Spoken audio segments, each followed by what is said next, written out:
I'm Caroline Dowd-Higgins. Thank you for listening to Your Working Life, my podcast series featuring thought leaders in the career and personal growth arena. You spend a significant portion of your life at work, so I'm on a mission to provide you with tools, inspiration, and resources so you can enjoy your career and love your life. And I'm very excited to welcome my special guest to the show today, Hattie Hill. Hattie, welcome to the show. Caroline, thank you. I'm excited to be with you. Well, I'm delighted and I look forward to our conversation. And I want to tell our listening audience about you.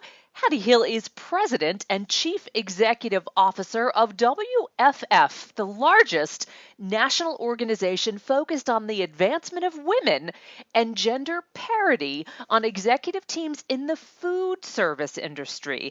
And you are an international leadership development expert, a business owner, a best-selling author, and a globally renowned thought leader. So, Hattie, thank you so much. I'm really, really excited about your particular background and what you bring to the table. And I want to start, Hattie, by asking about the correlation between women leaders in food service and economic growth of the company. Well, there's been, so first, Caroline, thank you so much. And I'm excited to be here and especially focusing in on women in the food space because Yeah. the food service industry is such a vast industry. And you're looking at manufacturers, distributors, suppliers, and operators. Of course, everyone thinks about the operators first, but it's a vast industry. And so when you talk about bottom line profits, because that's what it's really all about, we have several statistics. Catalyst has done one that you literally will see a 20% increase in revenue. Reuters did one that talked about between 19 and 44%. So Wow. the numbers are just huge, but it really is like any other business, focusing on who your target audience is, and that always impacts the bottom line. That's amazing. So, Hattie, let me ask, are young women just out of university attracted to the food industry, or is this something, tell me about that journey. How do we feed the pipeline of amazing young women leaders to call the succession plan answers, right, for the baby boomers who are retiring? Absolutely. According to the National Restaurant Association, women make up 60% of frontline workers. So we have women already in the pipeline. Okay. The challenge comes as they move up, and our organization is keenly focused on advancing them to C-level roles and board roles. But women are already attracted to the industry. Very often, Caroline, we forget that the food industry is not just about the restaurants. Right. It's, there's financial professionals, you have HR, you have legal, you have technology. So when you come out of an organization and you'll hear women make comments like this all the time, well, I never thought about the food industry. So one of our big opportunities within WFF and the entire industry is to let young people know, especially women, because it's a huge demographic in the industry, that there is great jobs here and it's a wonderful place to grow your career and really be successful. And so it's a huge economic engine for the country. That's amazing. In fact, you talk about how women are really influencers within the industry and they're fueling innovation and product development. Can you give me some examples and how WFF really helps shape these leaders? Absolutely. You have people, and I'll give you two big examples of really two women who are doing big things in the industry. If you look at Sally Smith is the president and CEO of Buffalo Wild Wings. Okay. She took over that company and took it public in 2003 at $17 a share. Through her innovation, through her ideas, working with her great team, they rose to nearly $180 a share. So absolutely going to the bottom line through innovation, productivity, and the leadership with Sally Smith and her team. Cheryl Batchelor from CEO of Popeyes, Louisiana Kitchen. Hmm. 2007 came into the role. Since then, she's transformed literally the chain, increasing their net income by 47%. So these were astounding for us to look at women, leaders, learning, and then leveraging the bottom line to an organization through their innovation and productivity. Amazing. So, Hattie, tell me about Women's Food Service Forum, WFF, of which you are president and CEO. How did this come to be? And tell me what you're doing and the success of the organization. So WFF was really started by 14 women who came together as leaders in their own organizations and said, we need to do more to advance and support women. And this Love was, that. Love yeah, that. almost 26 years ago. And just a great group of women who just wanted to not only get better themselves, but also to help other women get better.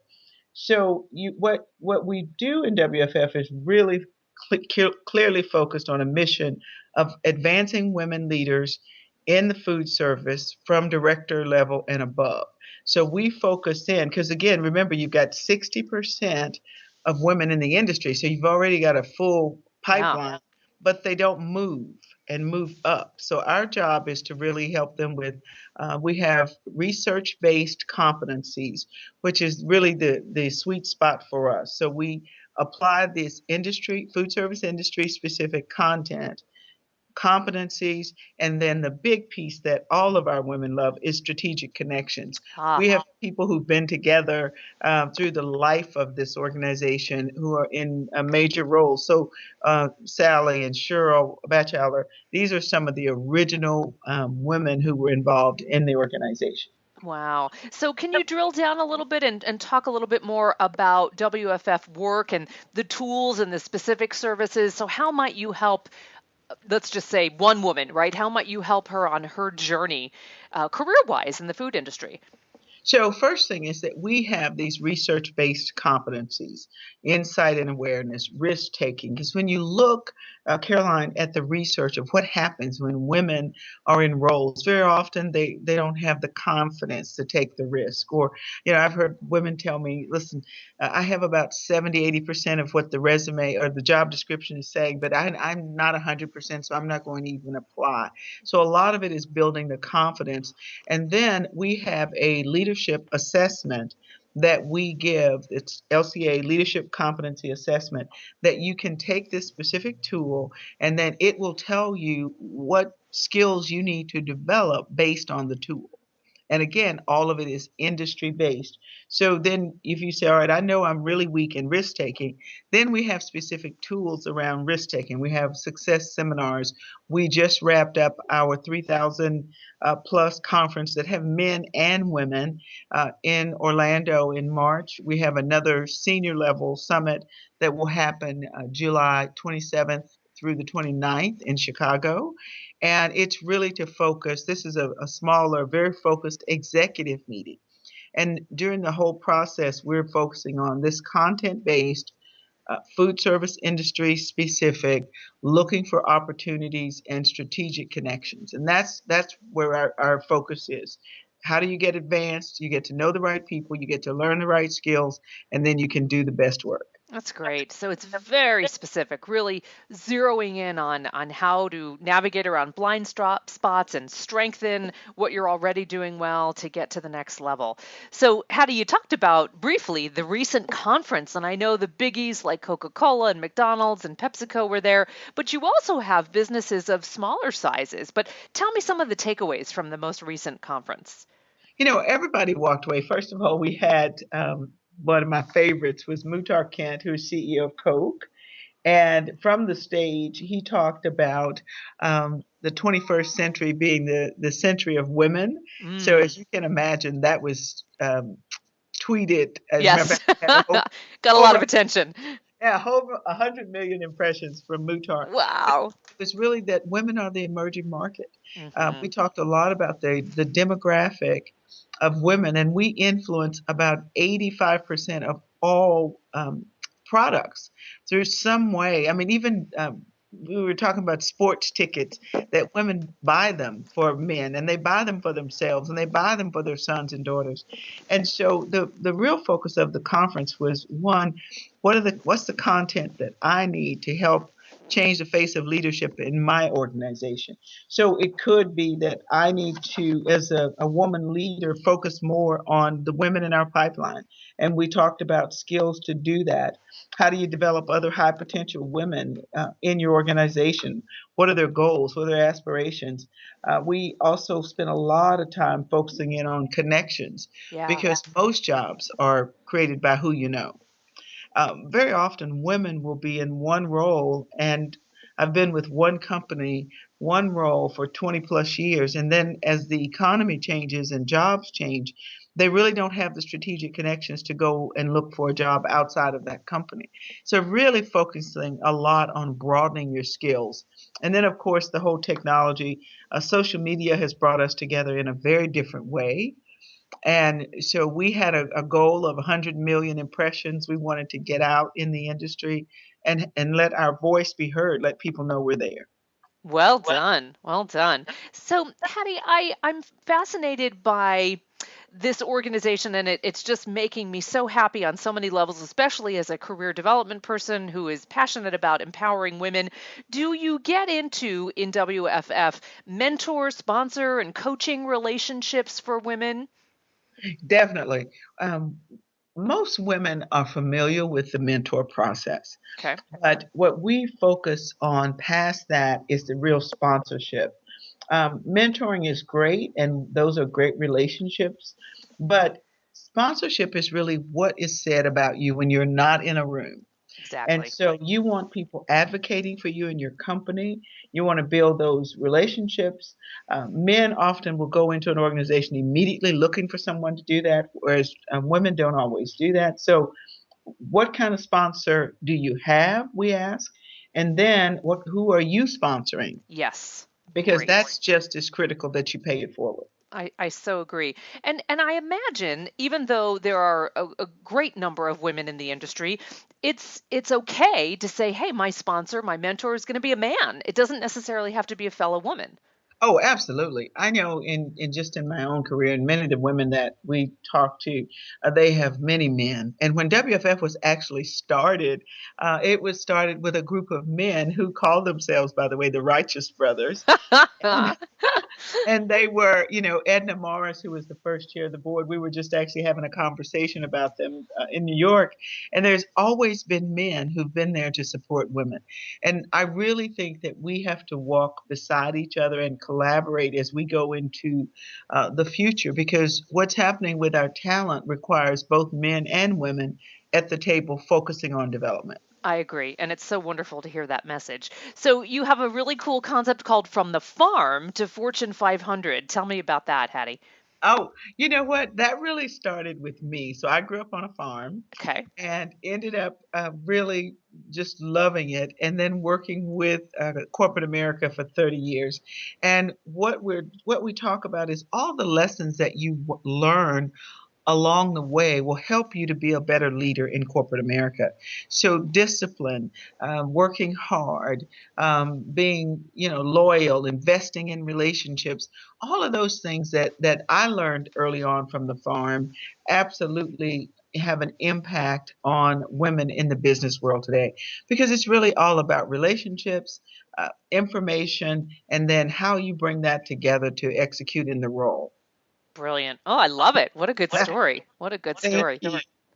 So, Hattie, we're embarking on graduation season around the country, and our newly minted class of 2015 graduates are seeking their first career opportunities, and even the high school graduates who are thinking about those next steps. So, what are your thoughts for young women who are just entering the workforce? How might they get involved or learn more about the food industry? And is there a way for them to engage at WFF even on this very early level?